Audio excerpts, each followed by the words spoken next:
Good morning students. Inorganic chemistry में unit 3 में हम एस ब्लॉक पढ़ रहे हैं। इसमें लास्ट टर्न पे मैंने आपको एस ब्लॉक एलिमेंट्स की कॉम्प्लेक्सेशन टेंडेंसी के बारे में बताया था, जिसमें हमने देखा कि किस प्रकार से S block elements crown ether एवं क्रिप्टेट्स के साथ संकुल बनाते हैं।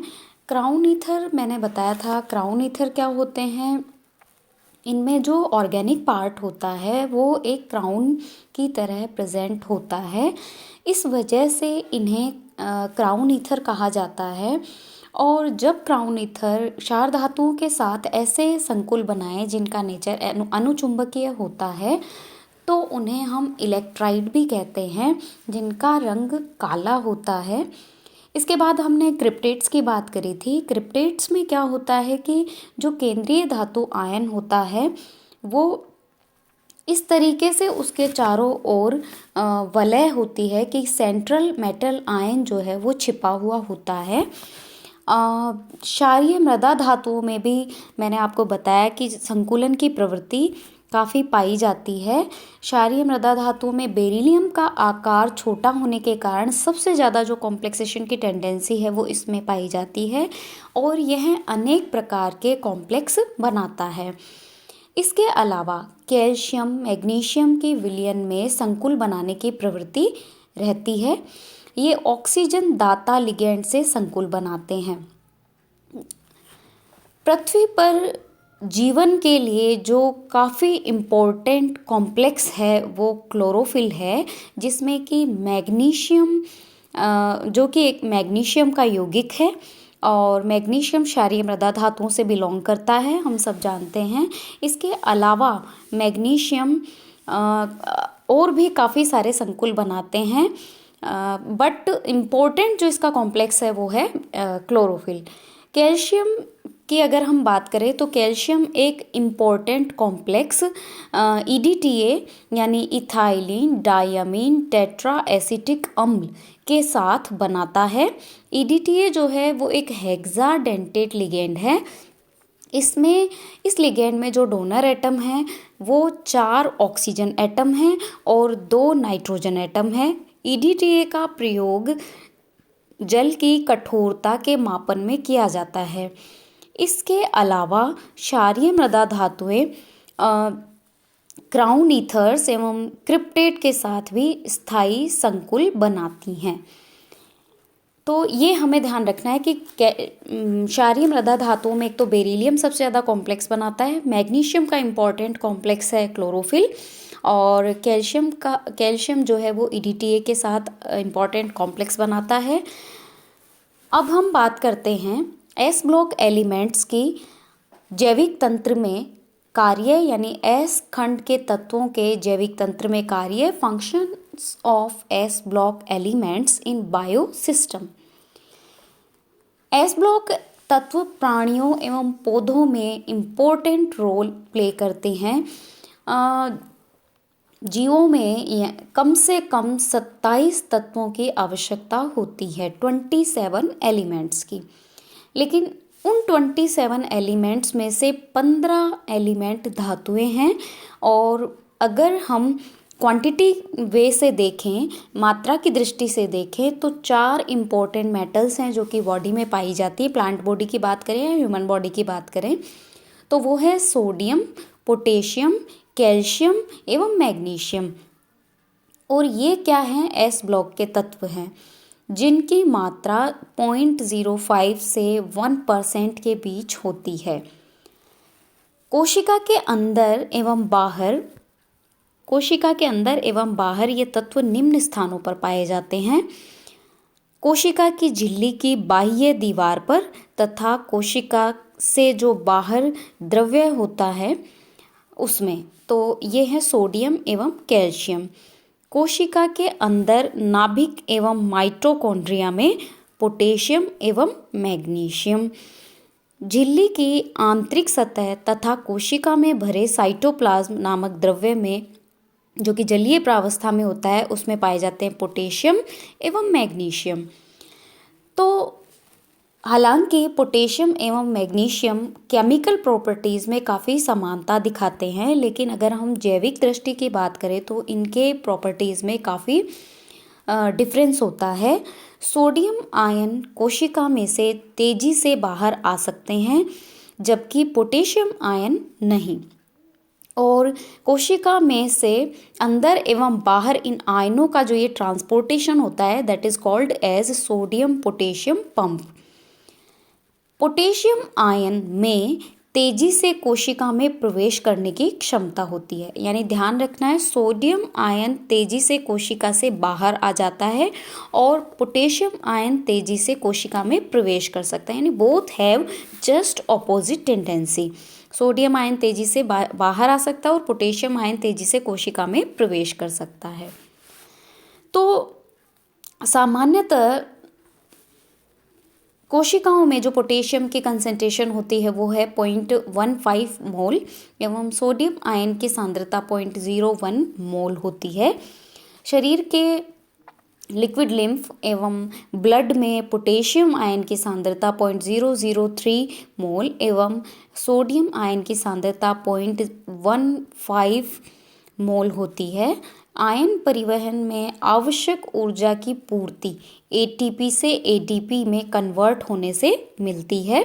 एटीपी के अणु से प्राप्त ऊर्जा सोडियम के 3 आयनों को कोशिका से बाहर निकालने के लिए पर्याप्त होती है, यानी एटीपी से जो एनर्जी प्राप्त होगी वो सोडियम के 3 आयनों को कोशिका से बाहर निकालने के लिए सफिशिएंट होती है।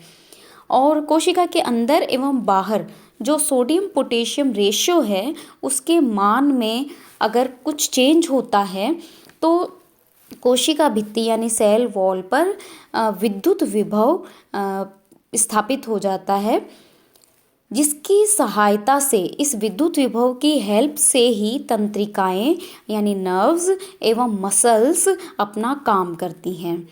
कोशिका के अंदर ग्लूकोज के साथ सोडियम आयन भी प्रवेश करता है, अतः सोडियम आयनों का बाहर आना भी आवश्यक है, जबकि पोटेशियम आयन कोशिका में ग्लूकोज के मेटाबॉलिज्म के लिए, प्रोटीन सिंथेसिस के लिए, एंजाइमों के एक्टिवेशन के लिए इम्पोर्टेंट रोल प्ले करता है, इसलिए पोटेशियम आयन का अंदर होना आवश्यक है।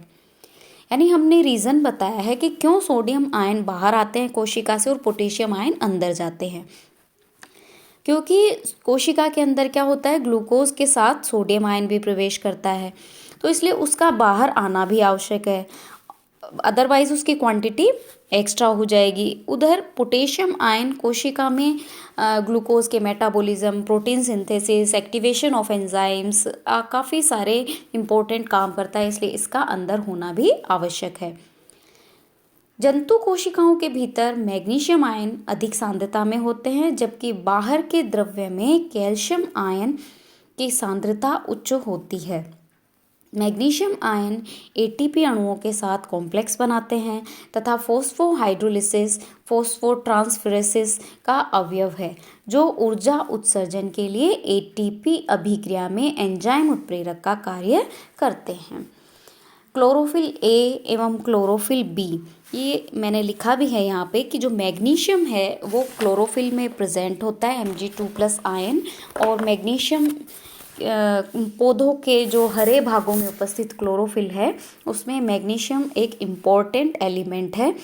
पौधों में क्लोरोफिल हरा पिगमेंट है जो कि सूर्य के प्रकाश से लाल क्षेत्र से ऊर्जा का अवशोषण करता है और प्रकाश संश्लेषण के लिए ऊर्जा उपलब्ध कराता है।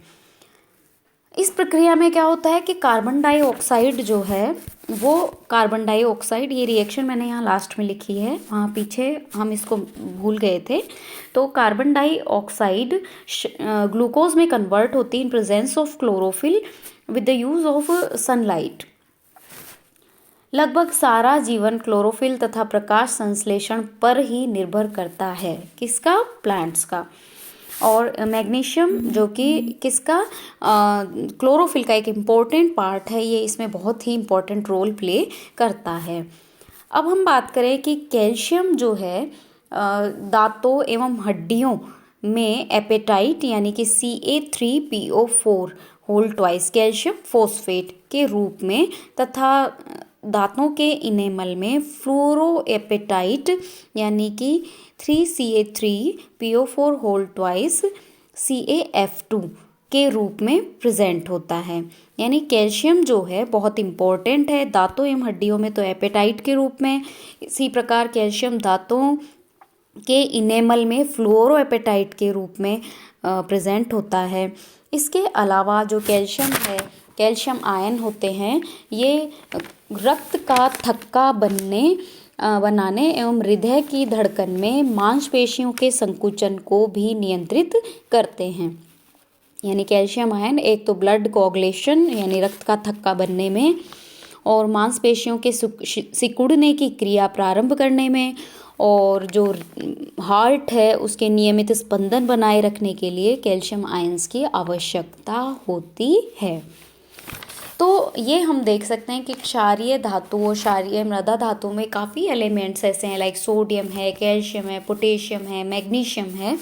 ये प्लांट एवं ह्यूमन बींग्स के लिए काफ़ी इम्पोर्टेंट रोल प्ले करते हैं। दैट मीन्स बायोसिस्टम में इनका काफ़ी इम्पोर्टेंट रोल होता है।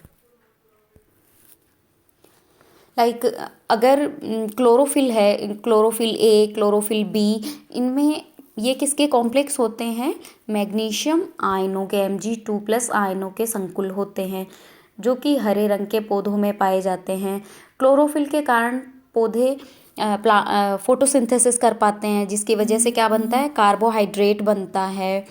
और कार्बोहाइड्रेट जो है वो इस पूरे वर्ल्ड के लिए या पूरे संसार के लिए ऊर्जा का स्रोत है।